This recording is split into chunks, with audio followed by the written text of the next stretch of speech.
y buenas noches a los que no lo he saludado. Espero que esta semana sea una semana de bendición a cada uno. Y recordemos que estamos con el libro de ¿qué?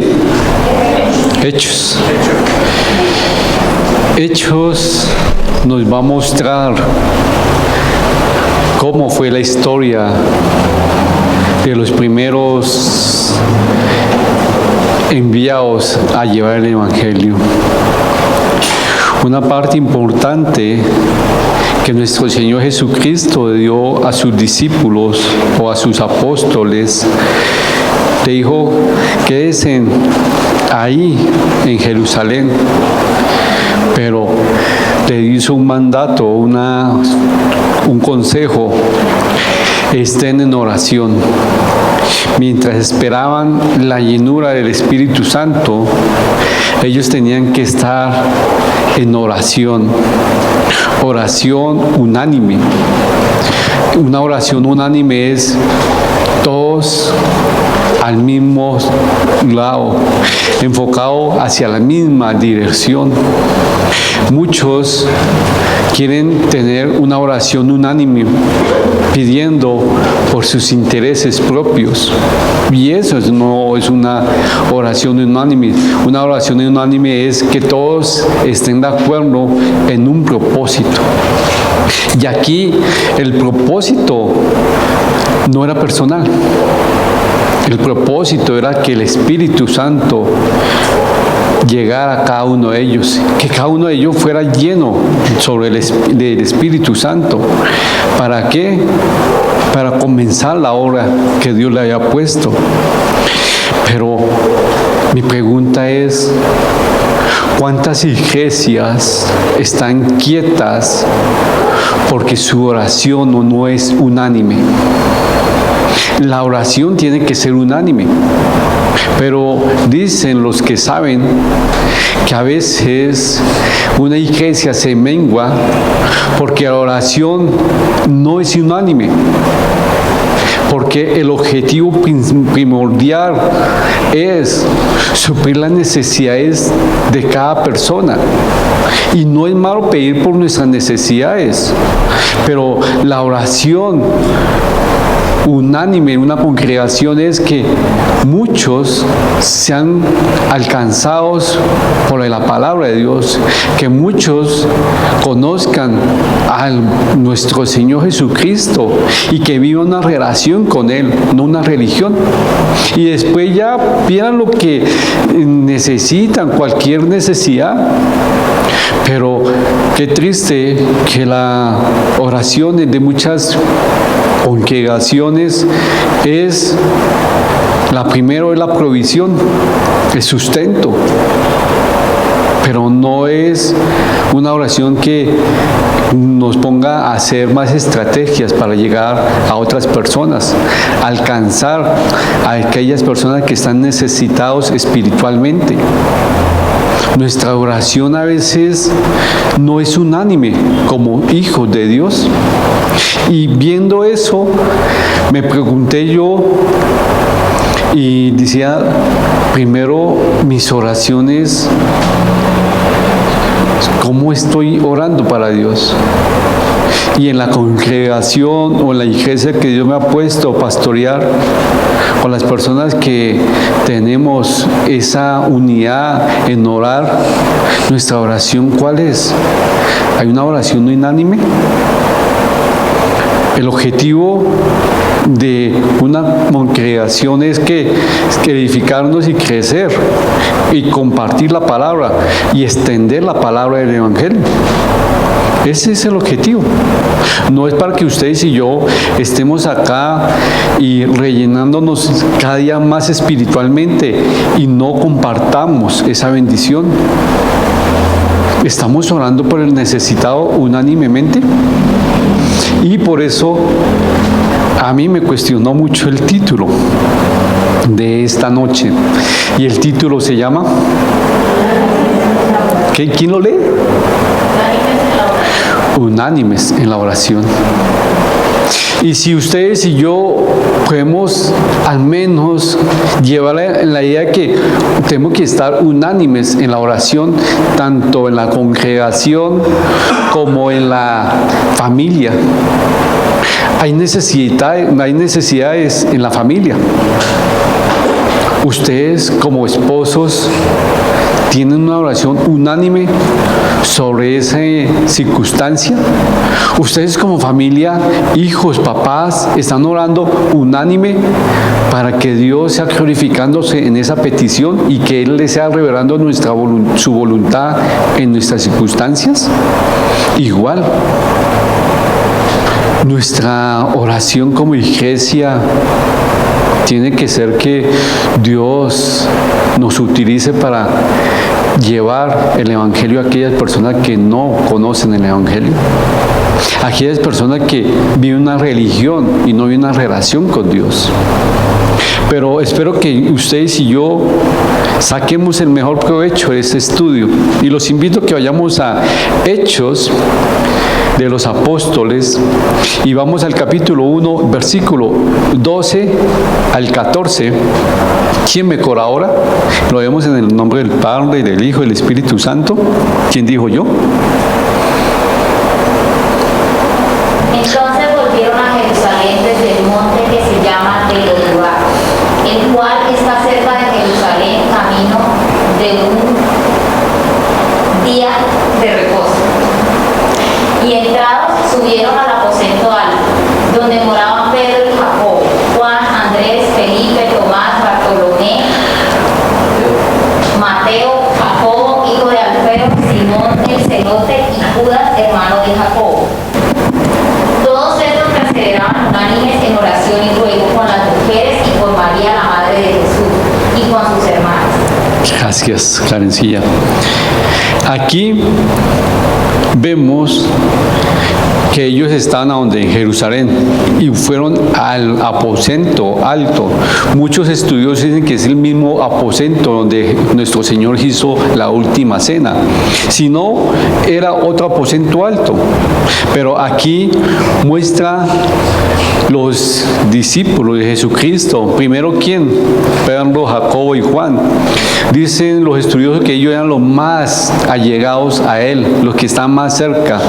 Igual vemos cuando en Lucas, en el lugar de la transfiguración, ¿quiénes estaban? Esos tres. Y muchas cosas tuvieron esos privilegios, pero esos discípulos, que eran ¿quiénes? 11, unánimemente se unieron en oración con otras personas. Dicen que más o menos eran 120 personas que estaban reunidos, niños, mujeres, y ellos tenían la oración unánimemente. Ellos no están orando para donde más le convenía, se tenían un objetivo principal. Muchos estudiosos dicen que el objetivo principal era: Señor, tú has prometido que el Espíritu Santo iba a venir sobre nosotros, que se iba a postrar. Entonces muchos dicen que ellos estaban orando para que la venida del Espíritu Santo llegara lo más pronto posible. Igual oraron unánimemente, pero cuando vemos que el versículo 14 dice unánimemente, nos muestra dos características de oración eficaz. Ellos están pidiendo una petición constante. Cuando es unánime, tiene que haber una oración constante.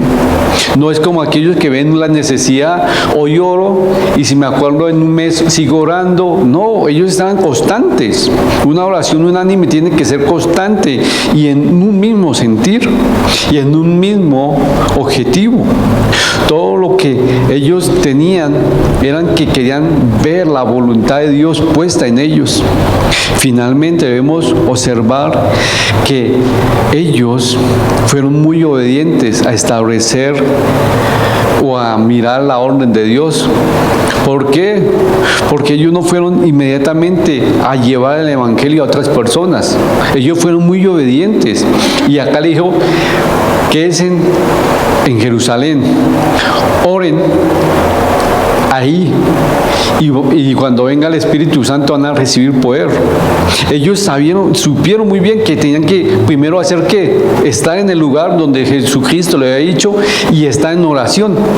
Oración, porque cuando están en esa oración también primero tenían que esperar el poder del Espíritu Santo para realizar su ministerio.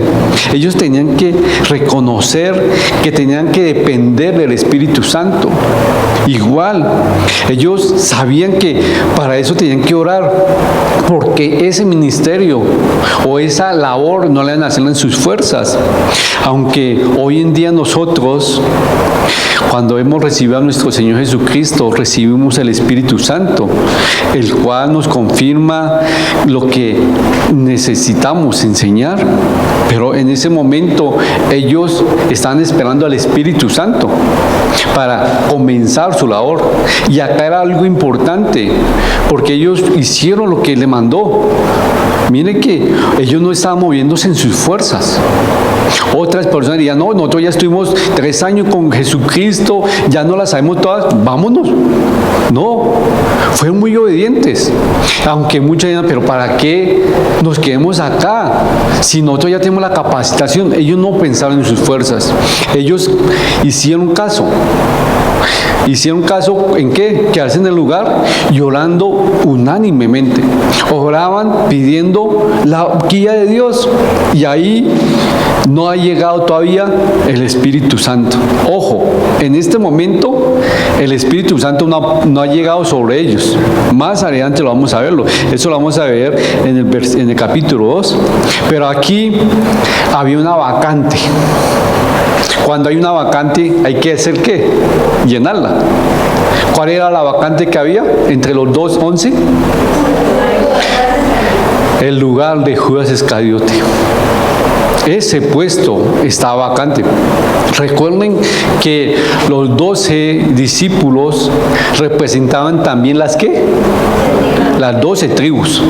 Y era muy necesario que, dice Apocalipsis, que ellos en el tiempo que van a estar representando las 12 tribus en el trono alto. Entonces ellos tenían que tener el lugar. Muchos dicen, pues obvio, tenían que tener un reemplazo. Pero aquí Pedro, que era el portavoz, no era el líder ejemplar, sino sí era el líder ejemplar que hablaba por ellos. Él tomó la batuta para decir, oye, hay que reemplazar o tomar ese lugar. ¿Quién me colabora con el versículo 14, el 15 hasta el 26? En aquellos días Pedro se levantó en medio de los hermanos, y los reunidos eran como 120 en número, y dijo: varones hermanos, era necesario que se cumpliese la escritura en que el Espíritu Santo habló antes por boca de David acerca de Judas, que fue guía de los que prendieron a Jesús, y era contado con nosotros, y tenía parte en este ministerio. Este pues, con el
aquí vemos que Pedro tomó la batuta diciendo, tenemos que postular a alguien en esa vacante.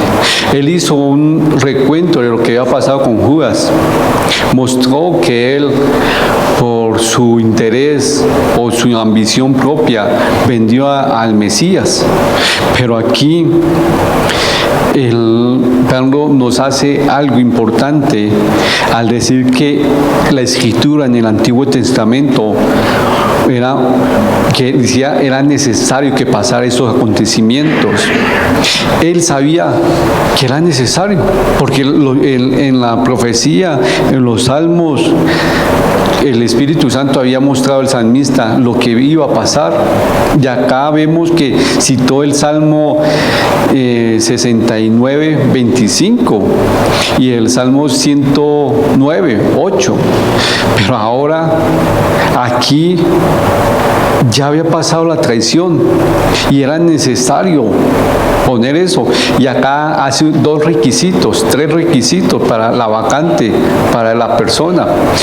Esos requisitos no fueron, los estudios en que no fueron tomados de ninguna de la Biblia, ni tampoco fueron inspiración del Espíritu Santo. No hay evidencia que ellos digan, es que esos requisitos ahí en tal parte de la Biblia, no hay evidencia, ni tampoco hay evidencia que el Espíritu Santo le mostró a ellos. De pronto ellos, con una sensatez o por pura inspiración de ellos, dijeron, pues el que puede tener esa vacante son aquellas personas que desde el comienzo han estado con Jesucristo, desde el comienzo, desde que Juan el Bautista comenzó a bautizar y desde que estuvieron caminando con Jesucristo, miraron las maravillas, y aún más, que esa persona haya visto a Jesucristo resucitado. Sí, muchos dicen que Matías no podía ser el reemplazo. Muchos dicen que tuvo que ser ¿quién? El apóstol Pablo. Pero muchos dicen que no puede ser el apóstol Pablo. ¿Por qué? Porque el apóstol Pablo no anduvo propiamente ¿con quién? Con nuestro Señor Jesucristo. Tampoco fue bautizado por Juan el Bautista. Y tampoco él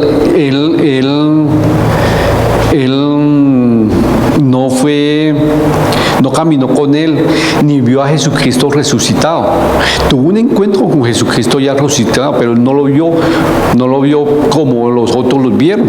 Por ese punto dice que muchos dicen, esa vacante no pudo ser llenada por el apóstol Pablo, pero otros dicen que la decisión tomada a Matías era un error. ¿Por qué? Porque ¿cómo van a hacer una votación a la suerte? ¿Sí? Y muchos dicen, eso no es de Dios. Sí, la suerte no es de Dios.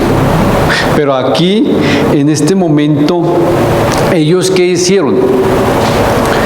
Oraron unánimemente. Y le dice acá en versículo 24, y orando dijeron, tú Señor, que conoces los corazones de todos, muéstranos cuál es el que tú has escogido. Ellos sabían que Jesucristo, y muchas personas dicen que la costumbre en este momento, ellos sabían que la suerte la daba Dios, era una costumbre de ellos, porque el Espíritu Santo no moraba en ellos, recordemos. Y no moraba. Entonces ellos, habían dos candidatos. ¿Quién eran los dos candidatos? José y Matías. Eran los dos candidatos que ellos dijeron, cualquiera de ellos dos está apto para el puesto. Cualquiera de esos dos. Todos estaban de acuerdo que ambos tenían las características, las facultades de ocupar el lugar. Ambos. Pero dijeron, muchos dicen, pero echaron la suerte. En pocas palabras, apostaron. Muchos dicen que ellos, la cuestión era como antiguamente, como apostaban.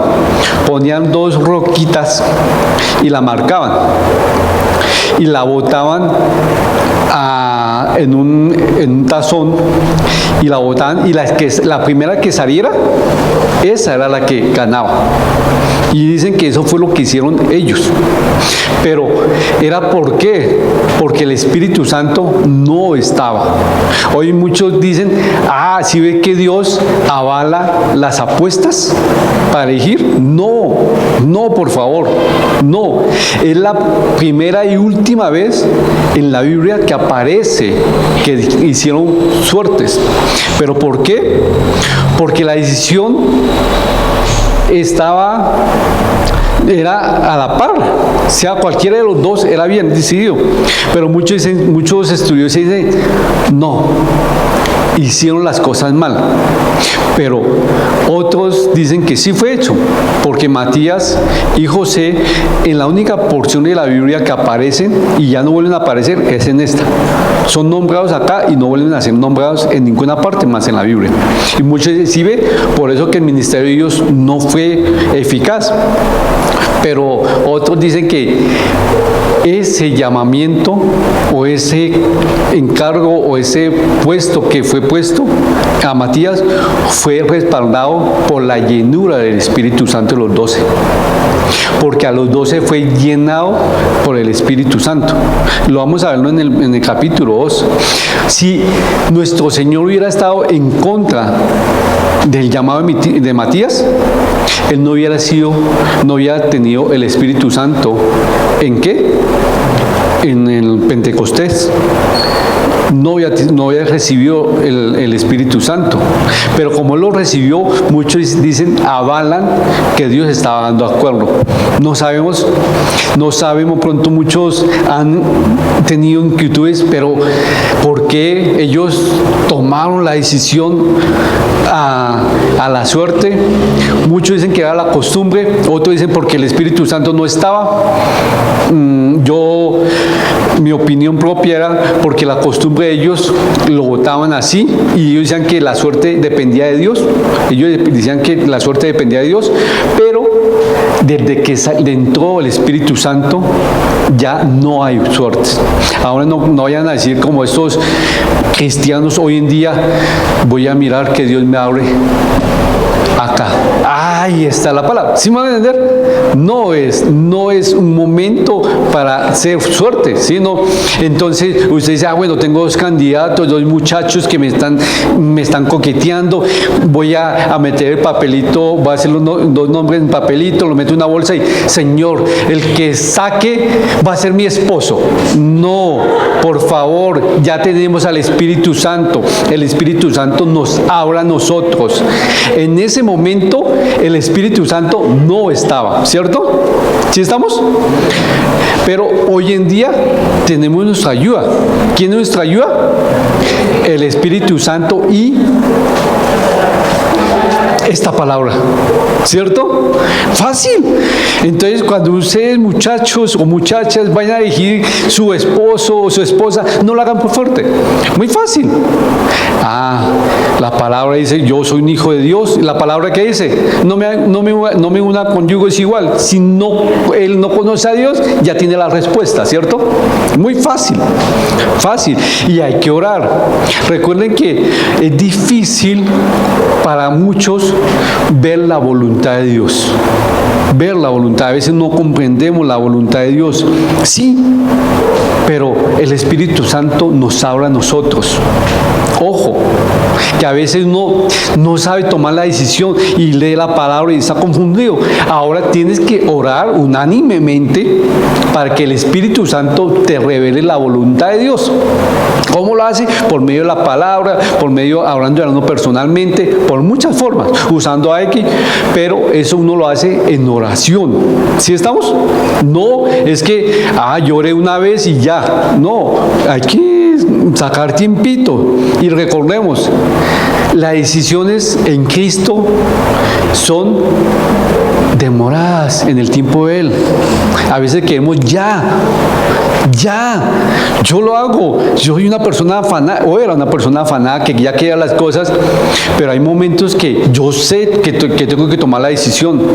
No me muevo hasta que Dios me abre. Y yo digo, no, sí, hay que tomarla.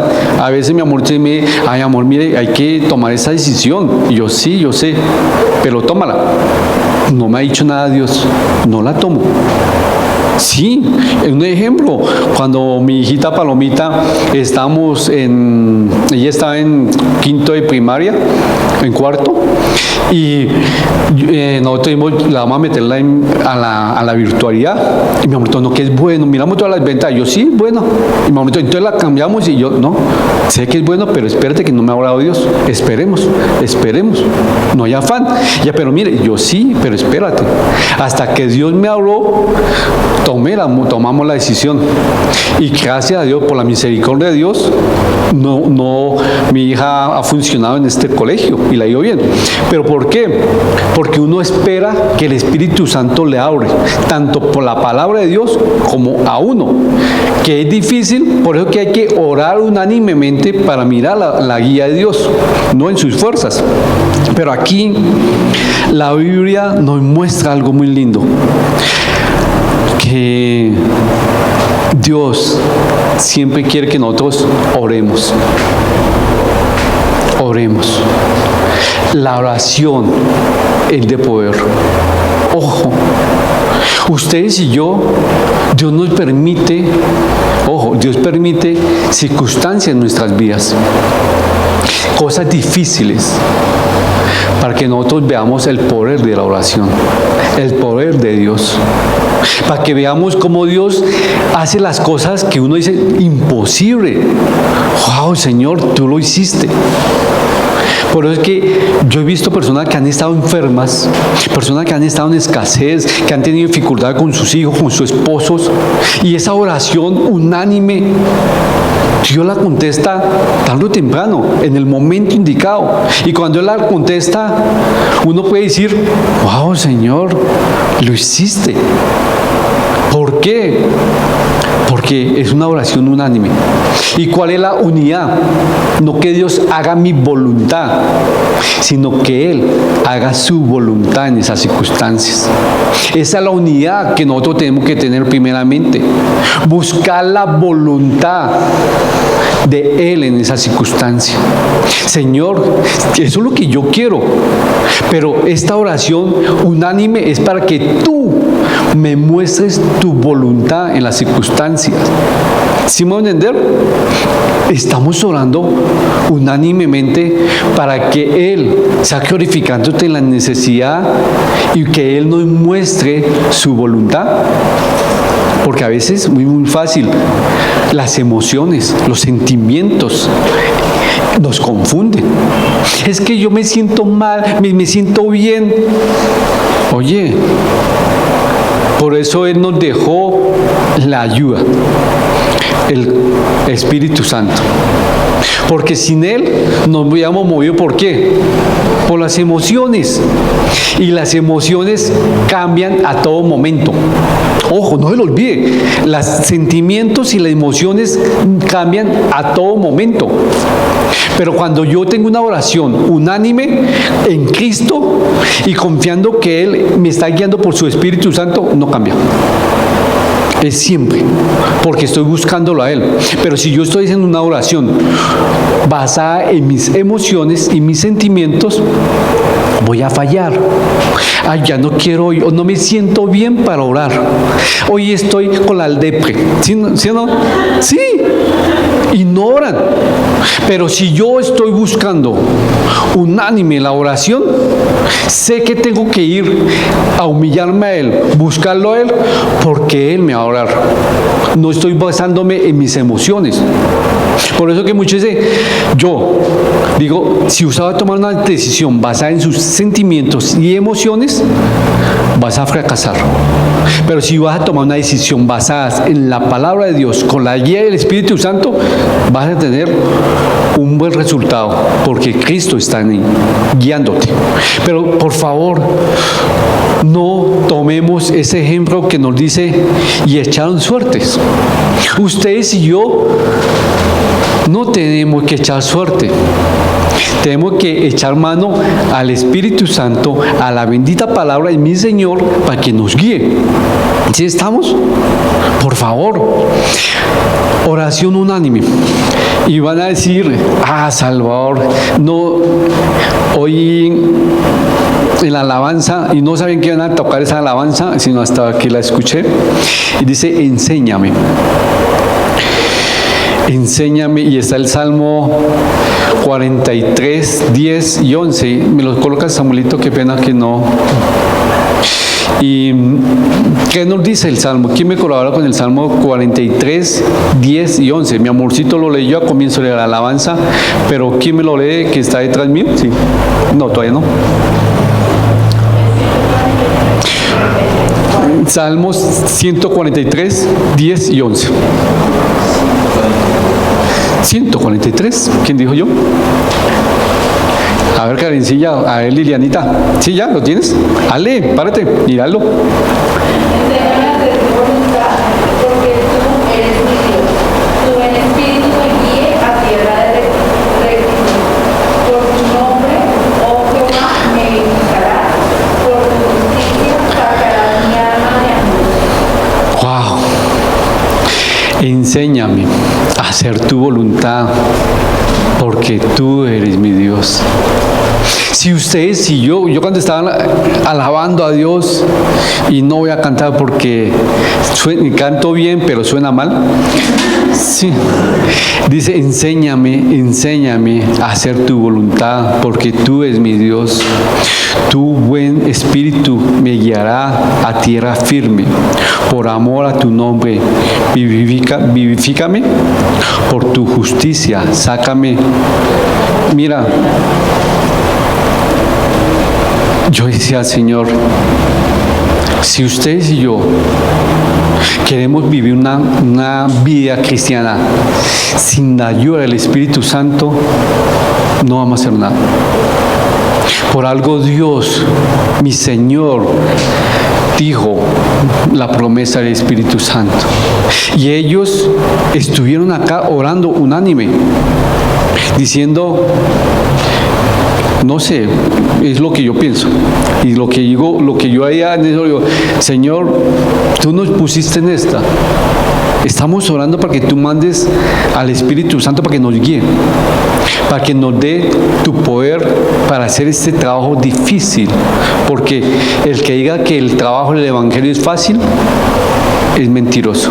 Es difícil cuando usted y yo lo hacemos en nuestras fuerzas, pero cuando lo hacemos en la guía del Espíritu Santo, vamos a ver cómo Él toca personas y restaura hogares y restaura vidas, porque Él es el único.